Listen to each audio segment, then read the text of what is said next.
Bill Gates. He's the answer to all the world's problems, and anyone who criticises him is a conspiracy theorist or a considered academic concerned about him colonising and monopolising the world's resources. You're going to love this. Whenever people talk about Bill Gates, it's usually as a kind of sort of megalomaniacal tyrant or as the saviour of the world. When he is harshly criticised, people often think it's a kind of conspiracy-oriented argument derived from his actions during the pandemic or the considerable power of the Bill and Melinda Gates Foundation.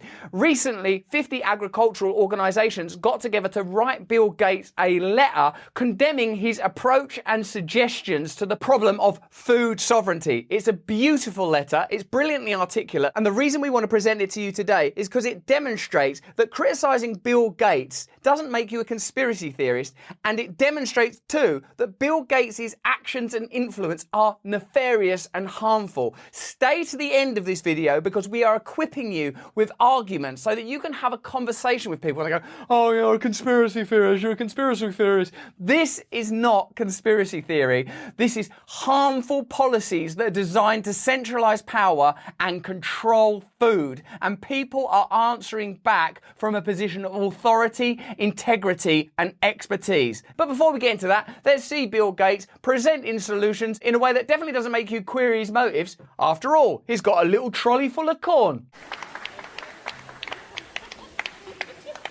All right, just watch over that there, Mark. When you see something like that, do you straight away think, this is going to be propaganda? Otherwise, why has Bill Gates got a trolley full of corn? Well, I brought some corn with me. Some people call it maize, like the maize that's grown in East Africa, where, of course, almost all the farmers have very small plots of land. Those bloody idiots. They work with less than a hectare, which is about 2 acres. Stupid. So just about 12,000 times as much as what's sitting right there. Because this letter by the Community Alliance for Justice, stroke AgriWatch, is much more articulate and authoritative than I could ever be, let's get right into it because it addresses the patronising nature of this video and also the fact that Bill Gates is just plain wrong. And it alludes to the idea that there may be more nefarious objectives afoot because almost everything that Bill Gates suggests empowers Bill Gates and interests comparable to Bill Gates while disempowering ordinary people. It's brilliant. Dear Bill Gates, I like they've called him his full name. You were recently featured commenting on the global state of agriculture and food insecurity. It is your preferred high-tech solutions, including genetic engineering, new breeding technologies, and now digital agriculture, that have in fact consistently failed to reduce hunger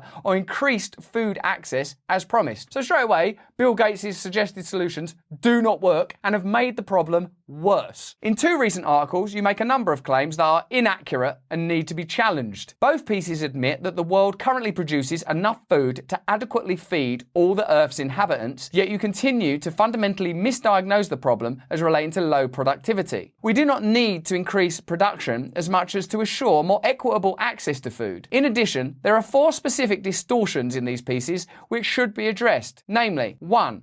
The supposed need for credit for fertiliser, cheap fertiliser, to ensure agricultural productivity. 2. The idea that the green revolution of the mid-20th century needs to be replicated now to address hunger. 3. The idea that better seeds, often produced by large corporations, are required to cope with climate change. And 4. Your suggestion that if people have solutions that aren't singing Kumbaya, you'll put money behind them. What I like about this first paragraph is the initial statement that food poverty could be solved immediately, that the world produces enough food for nobody to be hungry.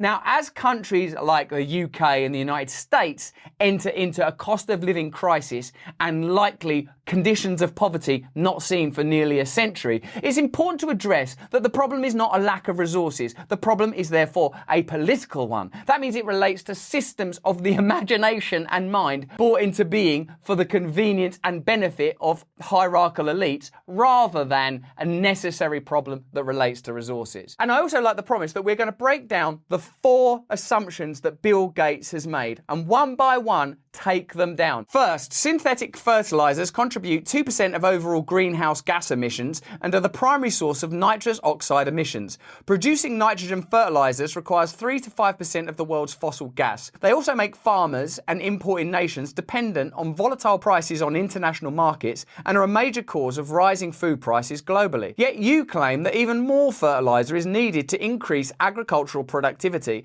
and address hunger. Toxic and damaging synthetic fertilizers are not a feasible way forward. Already, companies, organizations and farmers in Africa and elsewhere have been developing biofertilizers made from compost, manure and ash, and biopesticides made from botanical compounds such as neem tree oil or garlic. These products can be manufactured locally, thereby avoiding dependency and price volatility, and can be increasingly scaled up and commercialized. The agricultural protests that we're seeing across the world are a result of edicts that they reduce emissions. Meanwhile, Bill Gates is suggesting measures that would increase emissions yet further, claiming that they're ecologically motivated and that they're going to solve problems. So it doesn't make sense, does it? Measures are introduced that persecute ordinary farmers, while simultaneously people that have enormous influence in the agricultural field are suggesting measures that will lead to an increase in emissions while flying around the world on a private jet to COP27 and other meaningless gesture conferences in order to espouse how normal people have got to change their behaviour. Second, the Green Revolution was far from a resounding success. It did very little to reduce the number of hungry people in the world or to ensure equitable and sufficient access to food. It also came with a host of other problems, from ecological issues like long-term soil degradation and socio-economic ones like increased inequality and indebtedness, which has been a major contribution to the epidemic of farmer suicides in India. So of course this indebtedness could perhaps be seen as part of the solution. I've been told before, look at what the results of some of these measures are and then forget what they told you they were doing it for. Just look at the results, and if the results are, oh, indebtedness or the ability to lock people down, then you can start to think, oh, that's why they did it then. Judge them by their fruits. It's literally biblical. Your unquestioning support for a new green revolution demonstrates willful ignorance about history and about the root causes of hunger, which are by and large about political and economic arrangements, not about a global lack of food. So you're not even told the true nature of the problem, let alone the inefficiencies of the solution. Third, climate resilient seeds are already in existence and being developed by farmers and traded through informal seed markets. You know that most investments have been in maize and rice rather than locally adapted and nutritious cereals like sorghum. Yet AGRA, the Alliance for a Green Revolution in Africa, which your foundation, the Bill and Melinda Gates Foundation, created and financed, has been among those institutions that have disproportionately focused on maize and rice. In other words, you are part of creating the very problem you name. The AGRA initiative, which your foundation continues to fund, has also pushed restrictive seed legislation that limits and restricts crop innovation to well-resourced labs and companies, centralizing power, preventing informal seed markets, disempowering ordinary farmers. These initiatives don't increase widespread innovation, but rather contribute to the privatization and consolidation of corporate monopolies over seed development and seed markets. Almost as if that was the intention. Finally, your assertion that critics of your approach are simply singing Kumbaya rather than developing meaningful and fundable solutions is extremely disrespectful and dismissive. Well, of course it is. There are already many tangible ongoing proposals and projects that work to boost productivity and food security, from biofertilizer and biopesticide manufacturing facilities to agroecological farmer training programs to experimentation with new water and soil management techniques, low input farming systems and pest-deterring plant species. So there are already measures in place that can be controlled and implemented by the communities themselves and don't require the centralization of power, the patenting of seeds and crops, the technologicalization of the process of agriculture, all, by the way, by a fellow who seems to be buying up farmland at the moment by coincidence. What you're doing here is gaslighting, presenting practical, ongoing farmer-led solutions as somehow fanciful or ridiculous, while presenting your own preferred approaches as pragmatic. This is an approach that we see all over the world. Solutions that benefit ordinary people and allow ordinary people to continue to control our lives, control our food. These things are seen as somehow vulgar or kumbaya, like all spiritual, stupid, ill-considered. Do you think there's an agenda at play? Let me know in the comments, let me know in the chat if these solutions are pragmatic or pragmatic only in so much much as they empower Bill Gates. Yet, it is your preferred high-tech solutions, including genetic engineering, new breeding technologies, and now digital agriculture, that have in fact consistently failed to reduce hunger or increase food access as promised. And in some cases, the solutions you expound as fixes for climate change actually contribute to the biophysical processes driving the problem, e.g. more fossil fuel-based fertilizers and more fossil fuel-dependent infrastructure to support them. So even the stuff they talk about, the stuff that they do in those conferences, all of their sort of hand-wringing about we've got to save the planet, we've got to save the climate, they are simultaneously presenting ideas that make the problem worse. So do they really care? Or exacerbate the political conditions that lead to inequality in food access, e.g. policies and seed breeding initiatives that benefit large corporations and labs rather than farmers themselves. That's not a coincidence that we're seeing this worldwide agricultural movement that is presented as being against climate change measures. Meanwhile, digital agriculture and centralisation of resources and ideologies is being presented as the solution. In both articles, you radically simplify complex issues in ways that justify your own approach and interventions. You note in the New York Times op-ed that Africa with the lowest costs of labour and land should be a net exporter of agricultural products because their productivity is much lower than in rich countries and you just don't have the infrastructure. However, costs of land and labour as well as infrastructures are socially and politically produced.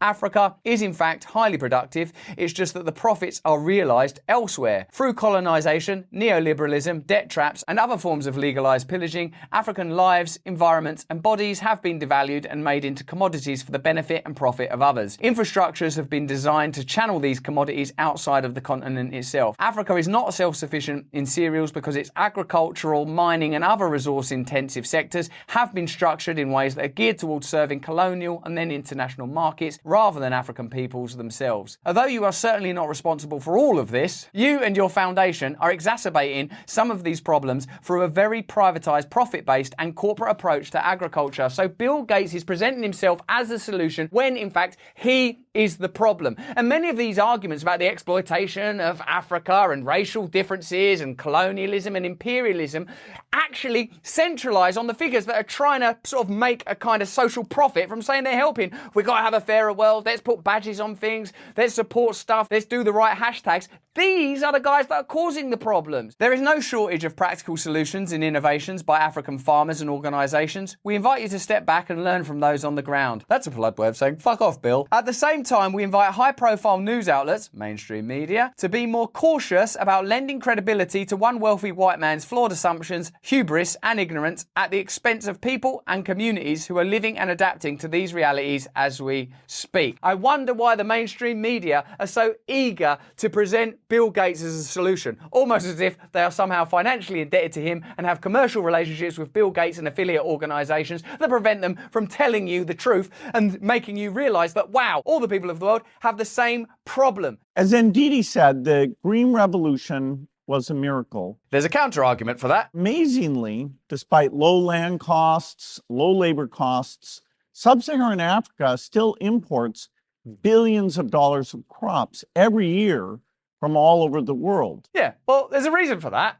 And it's not because they're all idiots. There are complex historical and corporate and commercial reasons for it. And that's the reason why the war in Ukraine is now causing a hunger crisis. Yes, there's definitely no subplots there or skullduggery to look at. Look at how the whole thing is simplified. There's just one problem. Well, there's Putin and there's these idiot farmers and I've got the solution to all of it. Let me be in charge of everything. Don't think. And the answer is innovation. Oh, could anyone help us with this innovation bill? Is there anyone around here with innovation? Oh, me, Mummy, please pick me. Please pick me. Let me be in charge of everything. And we have some good examples from the past where we did drive innovation. We certainly do, Bill. You can speak to the grieving widows of the farmers of India. The Gates Foundation funded a group of researchers in Africa to breed drought-tolerant varieties of maize. Which the letter tells you is one of the crops they don't need so much of. In Kenya, that's enough to feed their family